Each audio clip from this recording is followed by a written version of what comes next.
Semangat pagi adik-adik sekalian.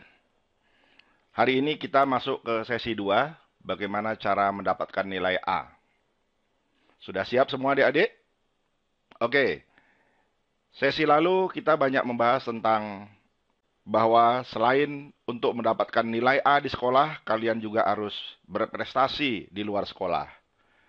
Karena apa yang kalian dapatkan di sekolah maupun di luar sekolah, itu akan membantu nasib kalian di masa depan. Ingat bahwa kita hari ini adalah apa yang kita pikirkan di waktu lalu. Kita nanti adalah apa yang kita pikirkan di saat ini. Bisakah nasib kita diubah? Bisa, adik-adik. Takdir dan nasib itu berbeda. Kalau takdir memang suatu keputusan yang memang yang ditetapkan oleh Tuhan, yang tidak bisa manusia mengubahnya. Misalnya kalian dilahirkan dari ibu Indonesia. Kenapa bukan di Filipina misalnya? Ya itulah takdir. Kalian ditakdirkan menjadi perempuan atau laki-laki. Semuanya adalah karena keinginan Tuhan. Kita tidak bisa merubah takdir. Kita hanya bisa berikhtiar. Nah adik-adik, nasib berbeda dengan takdir. Hidup ini pilihan. Sukses adalah pilihan, bukan takdir. Sukses adalah nasib, bukan takdir. Kitalah yang memilih nasib kita. Jadi adik-adik, mari kita mulai mengubah pola pikir kita di hari ini dengan cara memasukkan informasi sebanyak-banyaknya dalam pikiran kita. Tentu saja, informasi yang positif bagi diri kalian. Zig Ziglar, seorang marketing yang luar biasa, mengatakan bahwa kita bisa mengubah siapa kita dengan cara mengubah apa yang ada dalam pikiran kita. Jadi adik-adik, untuk mengubah dan menentukan nasib kita, kita harus merubah pola pikir kita di saat ini. Apakah kunci menjadi seorang juara kelas atau mendapatkan nilai A? Apakah harus IQ-nya tinggi? Tidak adik-adik. Sesungguhnya banyak orang yang juara di sekolah, sukses di kehidupan. Itu bukan karena IQ-nya yang tinggi. Melainkan karena, ya, cara mereka belajar. Bagaimana cara orang-orang hebat belajar? Bagaimana cara juara-juara belajar? Itulah yang akan kita bahas pada kesempatan kali ini, adik-adik. Adik-adik, setelah pelatihan ini, saya berharap kita semua menjadi Power Ranger, alias berubah. Apa yang berubah adalah cara berpikir kita dan tingkah laku kita. Karena pikiran kita hari ini dan tingkah laku kita hari ini akan menentukan siapa kita nanti.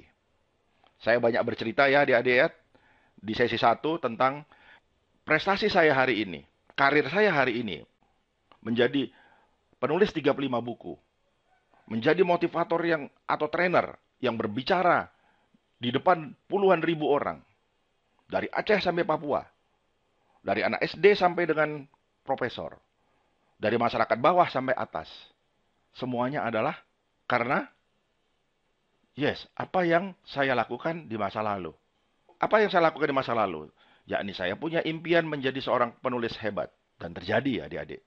Ketika saya bermimpi menjadi penulis hebat, saya diundang oleh Pak Harto. Kemudian saya memenangkan lomba karya tulis berkali-kali.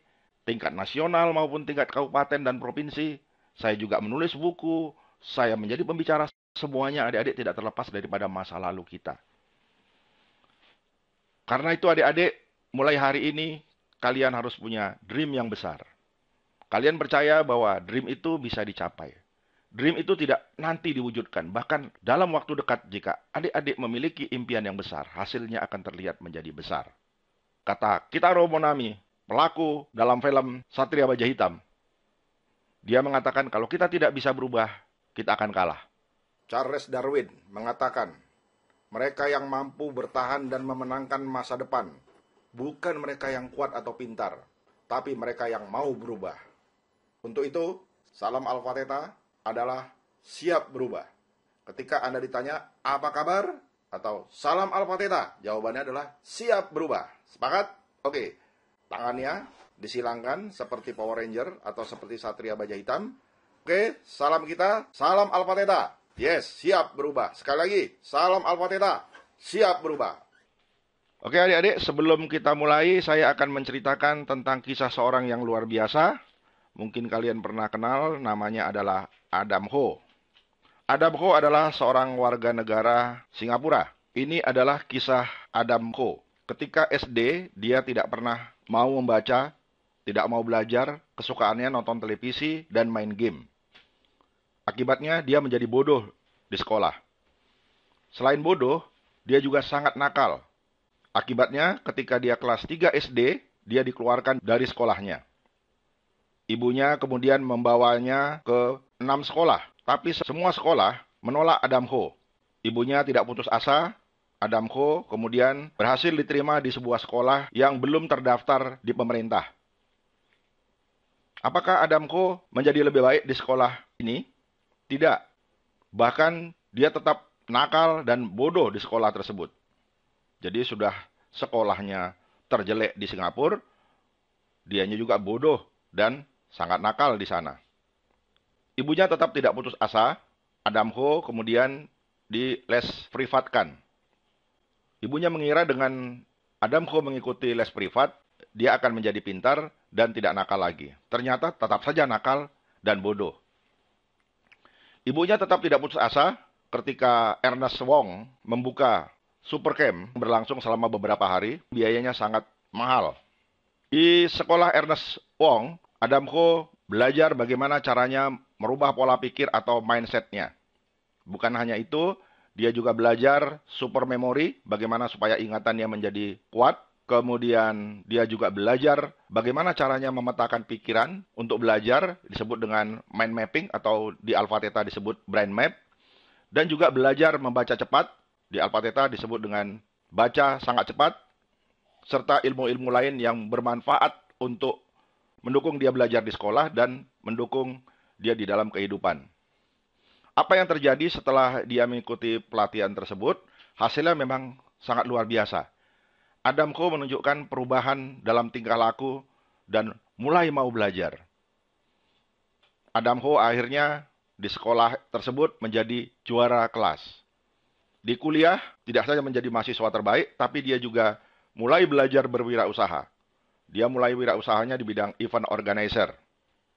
Nah, kalian juga mesti memanfaatkan kesempatan menjadi event organizer Alpha Theta ini di sekolah kalian atau di kampus kalian.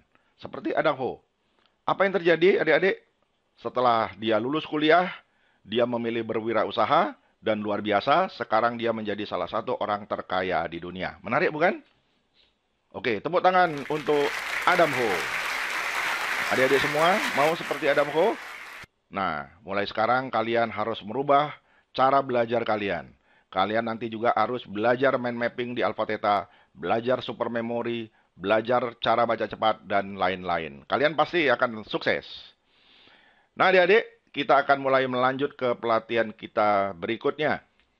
Oke, adik-adik, kita sudah menceritakan tentang Adam Kho, kisah sukses seorang anak bodoh dan nakal, yang akhirnya sukses setelah dia berhasil merubah atau pola pikirnya dan mengetahui bagaimana caranya belajar. Tapi juga dia mengetahui bagaimana caranya dia menghadapi hidup ini, sehingga menjadi orang termasuk paling kaya di dunia.